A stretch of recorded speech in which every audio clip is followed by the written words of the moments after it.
So Rashba says you cannot really write halakha completely. So I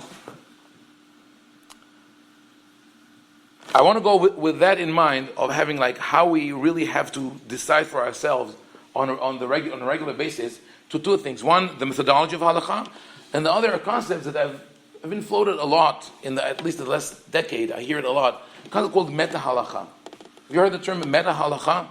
Like, and people use it as a short, like, this is something beyond halakha.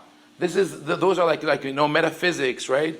It's something that is beyond the regular scope of halakha.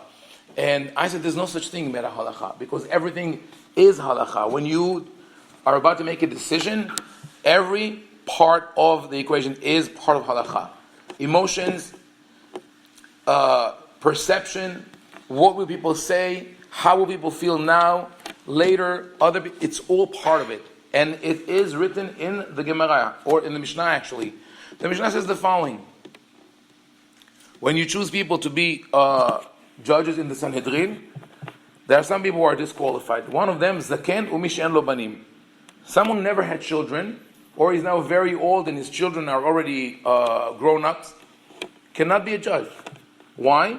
Because he's lacking on midat rahmanut. He's lacking on this character trait of mercy and compassion. It's an amazing concept.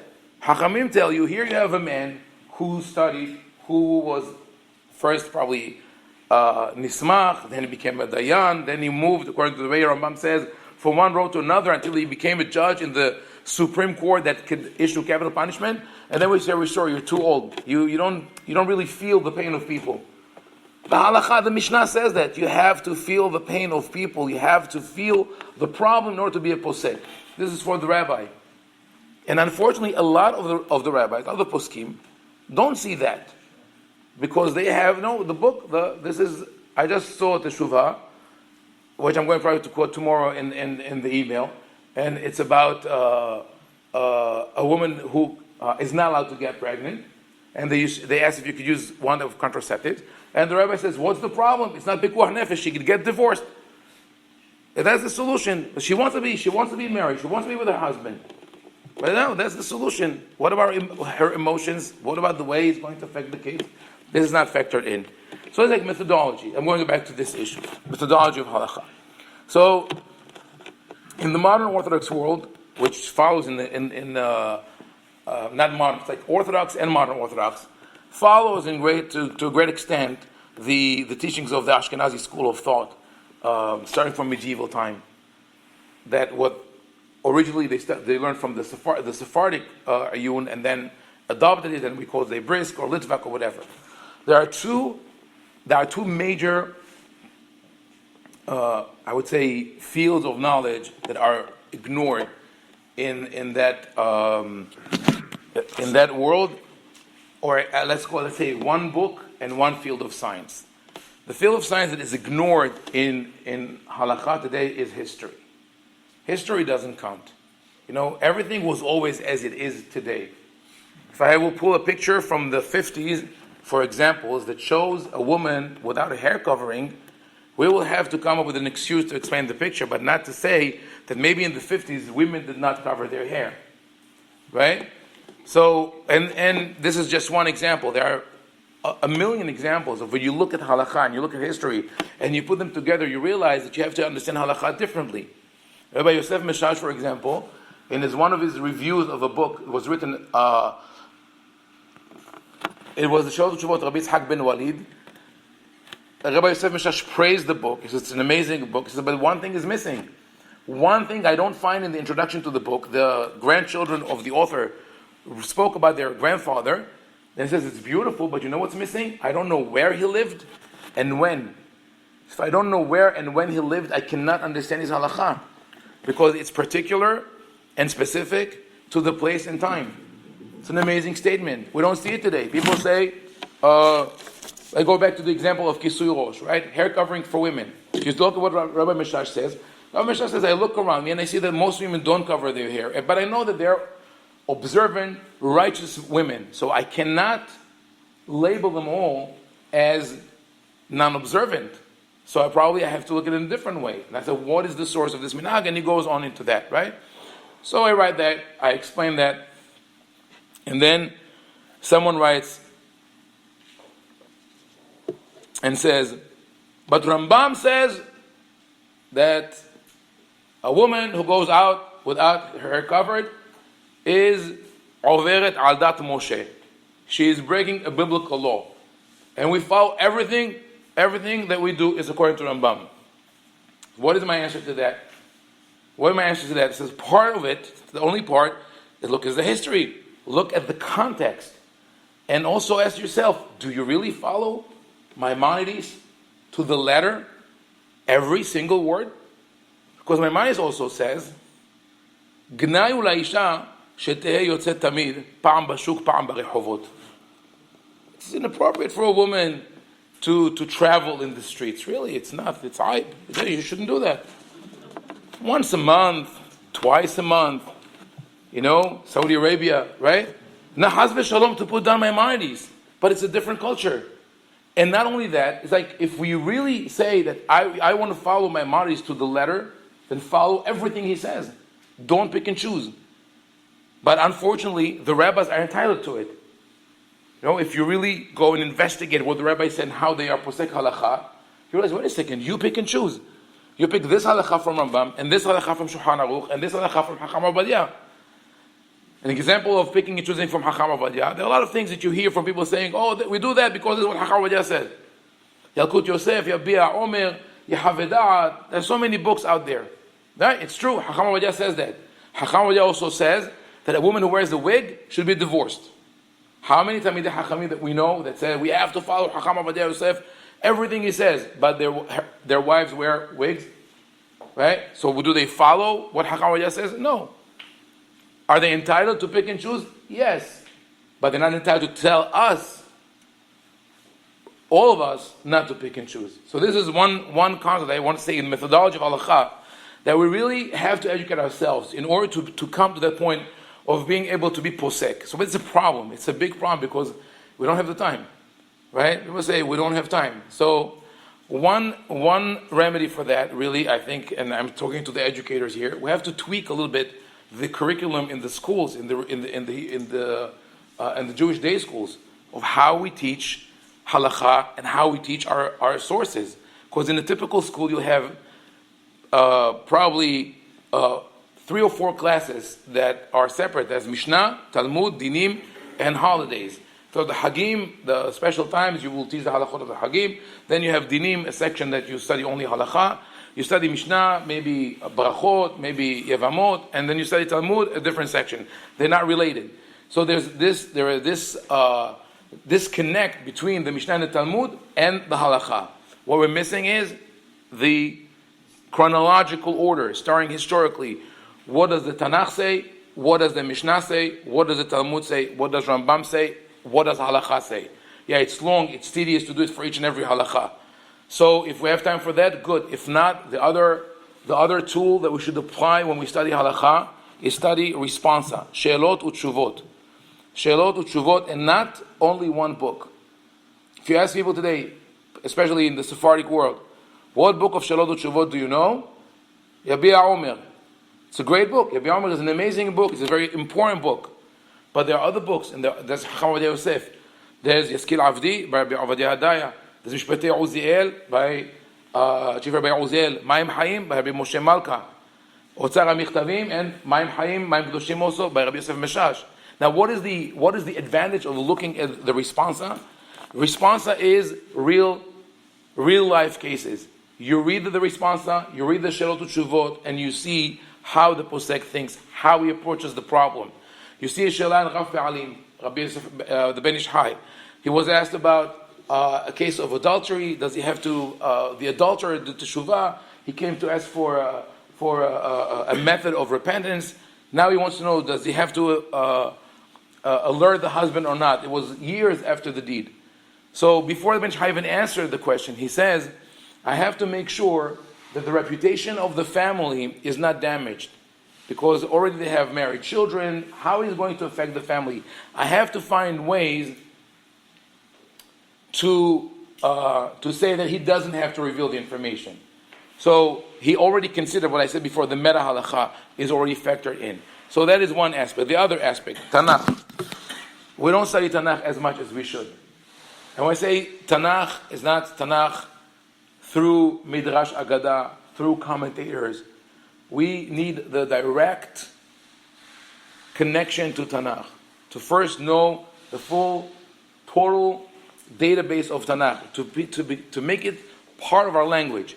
So after you do the first time, you could maybe skip the technical part, the building of the Mishkan and the censuses and all that. But there's a lot of the wisdom literature. How often do we read Mishlei, Iyov, Tehillim, Be'iyun, right? When we look at Kohelet, at Shir HaShirim as a book of Chokhmah. So I want to go briefly through the Hamisha Hamsha Torah and look at what they teach us in sense of the grand picture, the view of what we have to look at as Poskei Halakha, each and every one of us. So Sefer Bereshit, the first question that Rashi says on the Chumash, that everybody says, Amar Rabbi Yitzhak lo yatzich atchil et Torah, ela me'achodesh hazeh lachem, shu mitzvah rishona shenitztavu ba'Yisrael. Right? The Torah should have started in chapter 12 in Shemot, not in Bereshit. We don't need that. Then he answers the question. It's a beautiful answer, but the problem is that the question remains stuck in our mind. The Torah should not have started in Bereshit, meaning that because it's not halakha, we don't have to study it. So some people, because of that, went and searched for halachot in Bereshit. We do have, actually someone wrote an article in Tradition, where he listed all the halachot in Sefer Bereshit, Bikur Holim, Levaya Kamed, etc., etc. The answer is no. Those are the kind of halachot that are, maybe you should call it the fifth part of the Shulchan Aruch. You cannot write these halachot. You learn from observing. You look at the life of our forefathers and our foremothers. Abraham, Yitzhak, Yaakov, Sarah, Rivka, Rachel, Leah, and you look at how they lived, and all the other characters in Bereshit, Yosef and his brothers, and we learn from that what happens when we do something right, when we do something wrong. When we don't try to justify everything they did, but look at it with a critical eye, then we learn that the halakha is much more than just saying mutar, asur, tameh, tahor. It's asking myself, okay, my mother wants me to go and deceive my father and get the beracha, right? Right or wrong? I don't know what to do. Maybe, okay, that's a long story. I don't want to get into that, right? But if you keep on reading the rest of Sefer Bereshit, you realize that Yaakov had to pay for that. So in retrospect, you realize what are the consequences. Same with halakha. Someone's going to ask you a question. Should I ride bike on Shabbat? Should I use electricity or Yutov? Or simple, more simple halakha. We don't want to get into the, to the big things. Do I have to say? Do I have to wash for a bagel, etc.? Questions like that. Ask yourself the question. Okay, where is it going to lead? What's going to happen next? This is Bereshit. Shemot. I like to look at Shemot, the 10 Commandments, because everybody divides the 10 Commandments into two units: Ben Adam LaMakom, Ben Adam LaHavero. Right. So what we do when we divide them like that, we actually create a dichotomy. Right. It has to be like shnei luchos, like separate thing, two separate units: Ben Adam LaMakom, Ben Adam LaHavero. But there's a different way to look at it. There's a way to look at this whole thing as a journey, as a process that leads from Anochi Hashem Elohecha. God says, let me tell you what I'm giving you as a gift. I am God. So you have the gift of being able to connect to the divine. You have a God. You have faith. You have spirituality. Don't, once you engage in paganism, you lose the respect for Tzelem Elokim. Do not use the gift of religiosity. Do not waste it. Do not corrupt religion like we see today. Then, Yom HaShabbat, Shamor or Zachor et Yom HaShabbat. Shabbat is a gift, appreciate it. Kabed avicha v'timecha, the family is a gift, appreciate it. So Torah goes with all the gifts that we receive from God, right? And then it says, Lo tirtzach, lo tinaf, lo tignov, lo ta'aneh ha'yashaker. Do not take that which belongs to others. Their life, their relationships, their possessions, or their right to fair trial. And you know what the result will be? The end result of the whole thing, lo tahmud. Then you'll be able to achieve that level of not coveting that. It's not a commandment. It's aseret ha-devarim. The Torah never says commandments. It's aseret ha-devarim. Those are 10 concepts, 10 issues. We get there. Vayikra, each Chumash gives us like this kind of an amazing message that because we're so immersed in halakha, you know how Hachamim say, I'm sure you know this phrase, Miyom shecharav bet hamikdash, e'enu lakadosh baruch hu be'olamo, el arba amot shel halakha. From the time the temple was destroyed, God only has the 4 cubits of halakha. So people think this is a praise, a beautiful thing. I don't know, maybe it was criticism. Maybe the Rabbi says, you know what you did? You confined God into the 4 amot of halakha. You're measuring God with the kazait and the tefah and the amah, right? But there's no spirit, there's no emotion, there's no understanding of the other person who's standing in front of you, which is the center of Vayikra, ve'ahavta le're'acha kamocha. Love yourself first, know how to live. Because if you say, love the others, you love yourself. If I hate myself, we are in trouble. I'm going to hate others as well, right? This is the message of the Torah there. Love yourself, then use it to help others. This is the core message of the Torah. And, okay, I'm not going to go, we have time for that, from Bamidbar and Devarim, and then I go for questions, because there's a lot to say about that. But in Bamidbar, I see this message. Hachamim said the following, you know, in chapter 11 in Bamidbar, there's the 2 nunim, the inverted nunim, and in between we have 2 psukim. We say when the Torah comes out. But the second pasuk is very hard to understand. I recently got a book, an old book, that I got from my friend Haim Ovadia, so I had time to open the book. It's by Naftali Turchiner, or Tur Sinai, a commentator on the Torah, and he writes about this pasuk. I was very excited to see what he has to say about this pasuk. He changed each and every word of the pasuk. He says, no, this should be read this way, it should be read that way. Like, I didn't recognize the original pasuk. It's like, you know, this is the game, what they call jumbles. Like, the pasuk is so complicated. But I think the meaning of the pasuk is actually quite simple. Moshe speaks about leadership, and he speaks about, in chapter 11 in Bamidbar, Kishmo Kenu, it's chapter 11, it's bankruptcy. Am Yisrael is falling to pieces because there's a crisis of trust. They don't trust the leadership, they don't trust Hashem, they don't trust Moshe. Moshe says, in order for us to work, we need Shuvah, Adonai, Rivevot, Alfei Israel. We have to realize that we are the myriads of thousands of Israel. We have thousands and tens of thousands of people, and each and every one of us has different desires and aspirations and needs and talents, and the leaders, the halakha, have to be able to accommodate all of them. Yes, of course, we have to have in mind the public realm, the private realm.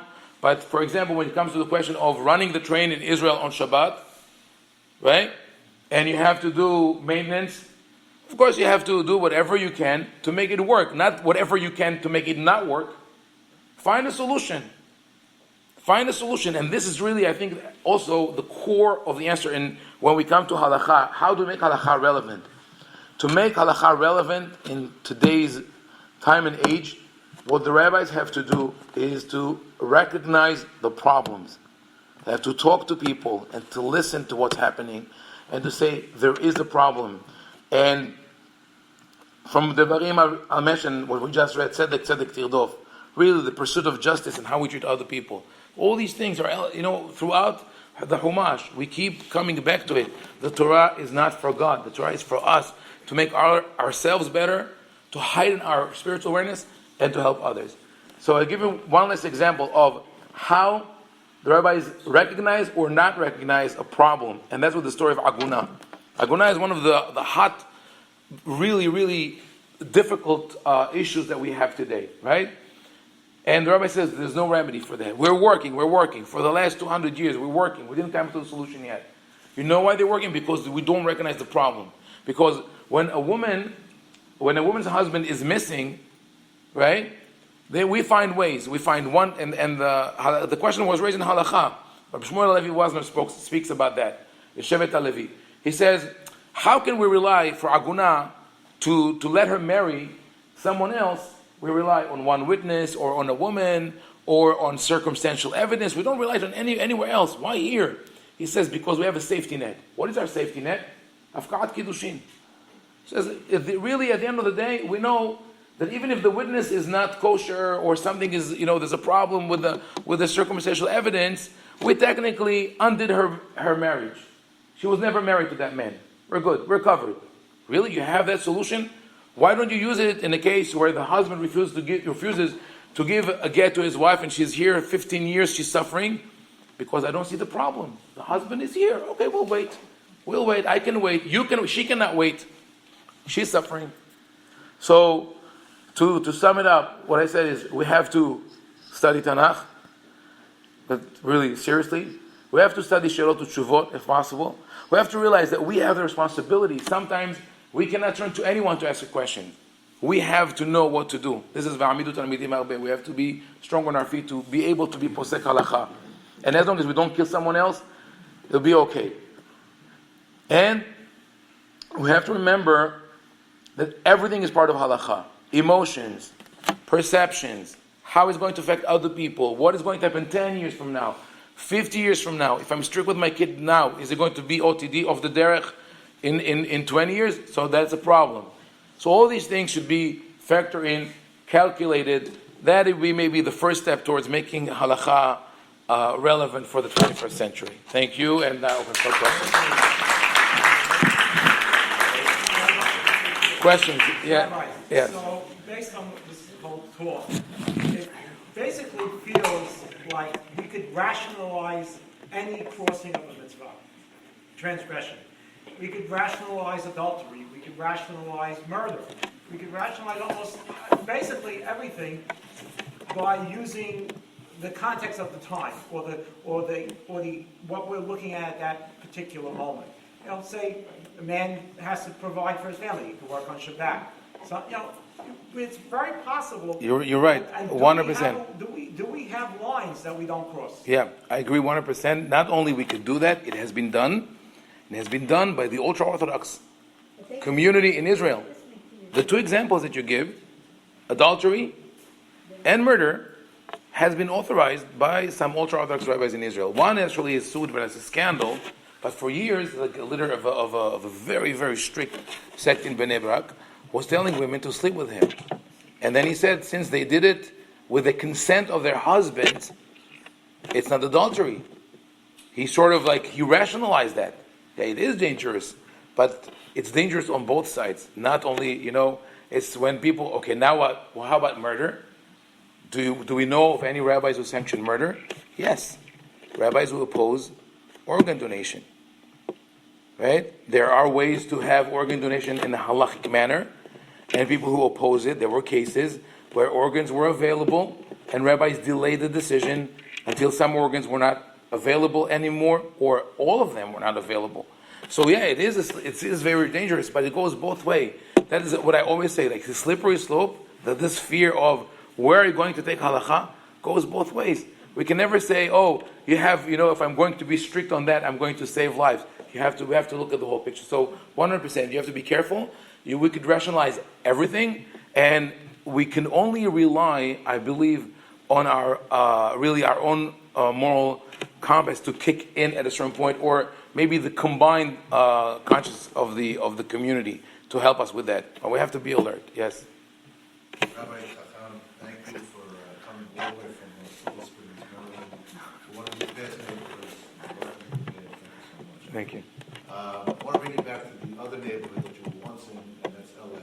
Okay. You told us a story about this person who had his father in the hospital, whatever it is, and he had to go on Friday. Yeah.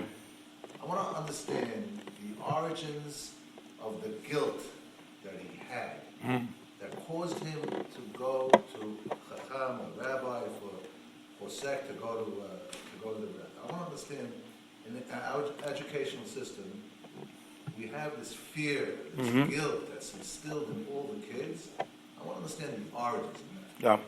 So that's a good point. I think that's part of the reason why a lot of people are disenfranchised today with Judaism. Maybe not in this community. Here, Baruch Hashem, everybody's very, up to date. Everybody's very happy. No one has questions. I'm talking about the other people. Like in the Vidui Asham, no, never me. And that is that we've got so used to work from within a factor of fear. Why do you need to be Jewish? Because otherwise because they're trying to kill us for being Jewish. We have the enemies. We have to show them, right? This is one element. So we always measure ourselves vis-a-vis the other, and we have to, to show them and all that. Then the other element that we use always is guilt. That part of it was because so many people died for religion. So how can you not appreciate their sacrifice? And the other thing is because really it works so well. Guilt works so perfectly. I mean, unless you have someone in your life that would be able to alleviate the guilt from you. That's one of the things that I get a lot from people. That when we discuss a certain question of halakha and they say, okay, you know what, now I don't feel guilty about that. It's not that they're going to go and do it again and again and again. It's the opposite. Now they feel happier about being Jewish. They feel happier about being observant. But rabbis and educators and parents learn very, very fast, or they get the information from previous generation that guilt works. So they instill it in us, and sometimes you cannot shake it away. And I think this is where we have to really invest our efforts and ask this question of how can you look at Judaism and say, this is what Judaism gives me? What is the positive element that Judaism gives me? Not what is the negative. If I don't do it, I'll be punished. Or if I don't do it, I'll feel guilty. Or, let's put it in terms that we're more familiar with. Let's say that you have to market Judaism, right? How do you market Judaism to other people? I asked this question once, and you know what people told me? I was in a high school in LA. I said, I want you to market Judaism to a friend of you who is either not religious or not Jewish, or over there was not Jewish, whatever, not observant, right? And they all said, we suffer so much, why should we sell it to someone else? So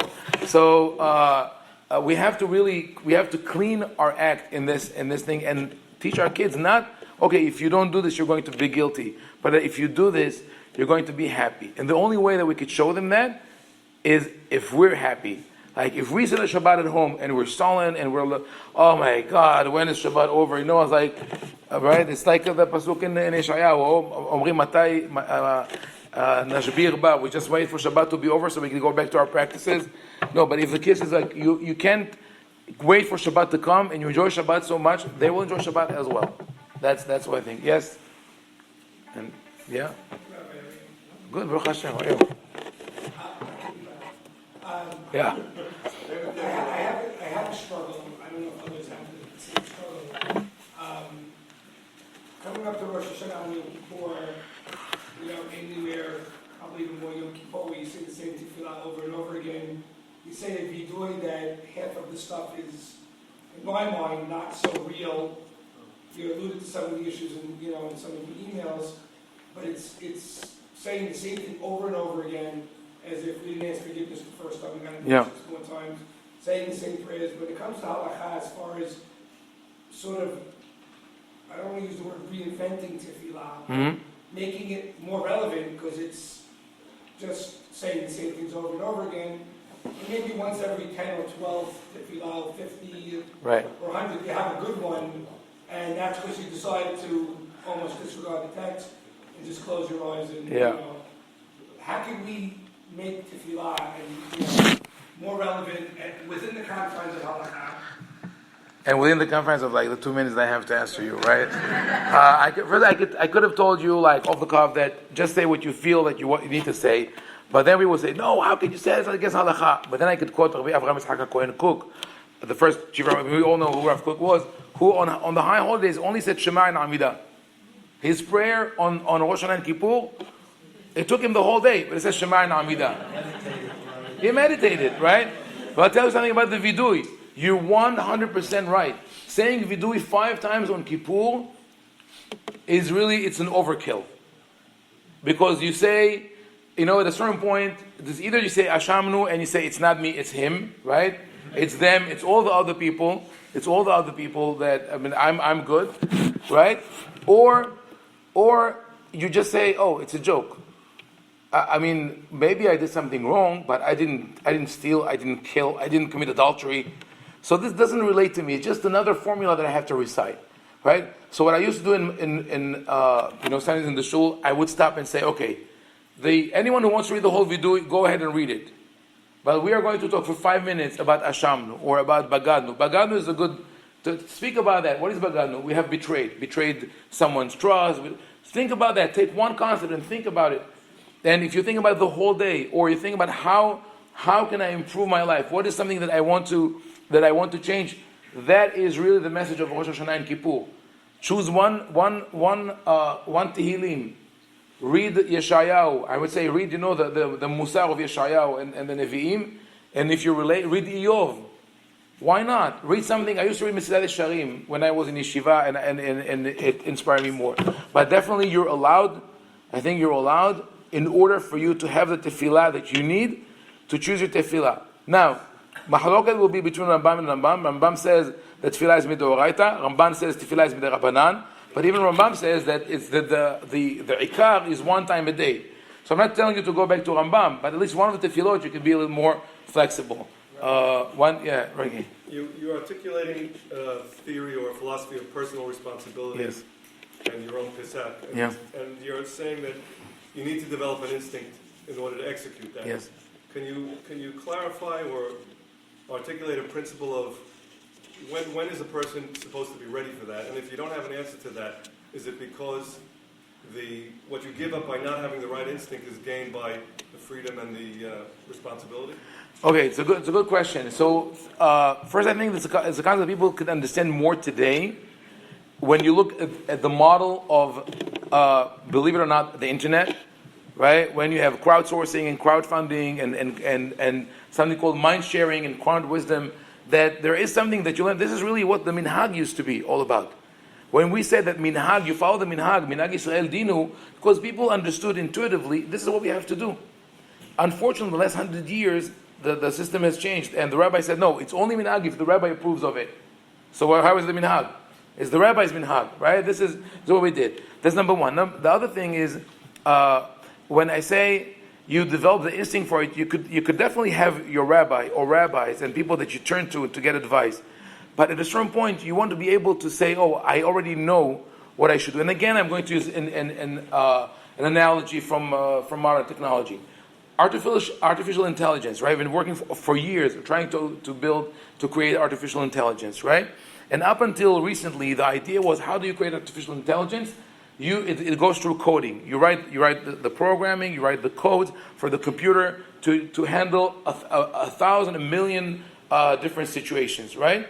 And you hope that at a certain point the computer will be able to make all the necessary a connection, like we have like billions of neural connections in our brain to think like a human. Now the attitude has changed. Now that we have what is called like deep learning networks, where you don't write code for the computer, but rather you feed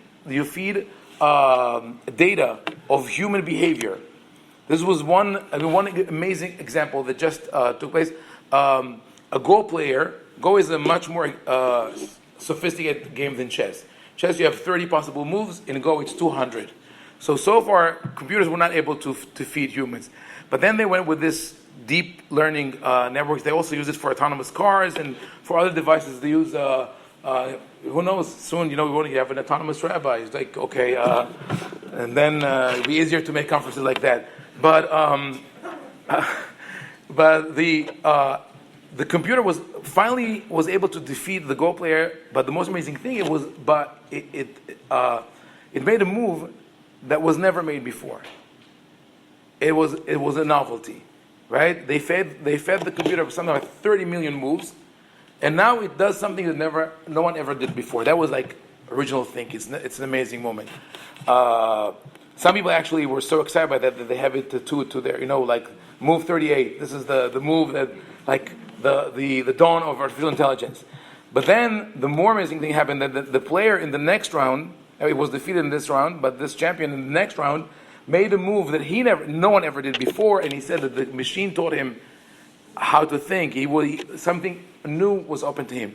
And I think this is when we talk about halakha. Halakha should be really not a rigid, written, etched in stone book, but rather something which is alive and palpable and changing according to circumstances. Of course, like you asked before, not everything changes. There are certain constants that never change. But at a certain point, when we live our life, and we have to live our life with halakha, not to be enclosed, enshrined in the four walls of the kollel, and just read through the books, because if you're not out there, you don't know what halakha is, you don't know what interaction with people is. Once you go through that and you apply it on a regular basis, and maybe yes, in the beginning you ask someone, even before or after. If you didn't have a chance to ask before, you ask after. You consult someone that you trust. You think I did the right thing? And he or she would tell you, yeah, yes, no, and you go through it, and then at some point you say, okay, I think I know what I should do. I think that's the direction. Yes, Hakam. No, but there's also another concept of halakha in morinken. Yes. In other words, we work out halakha to its logical conclusion. But at the end of the day, we see this is where the law brought us to. Right. All the logical came to here, but no one's ever doing that. So it becomes irrelevant in and of itself. Yes. And the other thing is, so many times, I have to tell you, I read things in the printed word. But I know, I had, thank God, a wonderful example, my father and also my grandfather, of people to emulate. And I used to go to my grandfather with something that I had learned in yeshiva that week, from some pilpul. And he'd go to me, Anna, forget it, please, it's ridiculous. We never did anything like this. Yeah. I said, but look, it's written here in the Torah. Yeah. And he said, think about it. Have you ever seen anybody do this? I said, no. He said, okay, next, turn the page. Yeah. It's again something that comes through Right. logically, but not necessarily something that's in practice. So when we lose that masore, Right. it's a big problem. Right. When kids come home from yeshiva, they're like, this is what's written, and without any kind of real understanding Right. of how halakha works. This is what it is. This is what Haim Ovadia said. End of the story. Right. So you're right. So first of all, halakha and morinken. The funny thing about it. Those are the Rambam that you Yeah. quoted, right? Yes. Rambam, the same halakha says that single girls have to cover their hair Yes, also. it's true. Right. We don't follow that. Right. But it's like halakha and morinken. Part of it, the interesting thing about it is they say this is the law, but we don't teach it publicly. But it's written. It is public. I can read it. Right. It's there. But the other thing is you're right. Once it's in the book, it became sacred. So what you have to do is to tell your kids, okay, let's see if there are other books. Someone else says something different, right? Like, for example, the best thing for me, let's say, I'm taking an example. Let's say I said something that maybe is not accepted by everyone, right? And I print it, and they don't like it. I have a very simple way to make it acceptable for all. All I have to do is die. And then, and then in 10 years they say, Zecher Tzaddik V'Kadosh V'Chash, is written in the book, it is okay. Okay, we'll conclude here. Good night. Thank you again to the Rabbi, and a safe trip back to Silver Springs to you and to your family if they're with you. We hope to see you again soon right here in Brooklyn.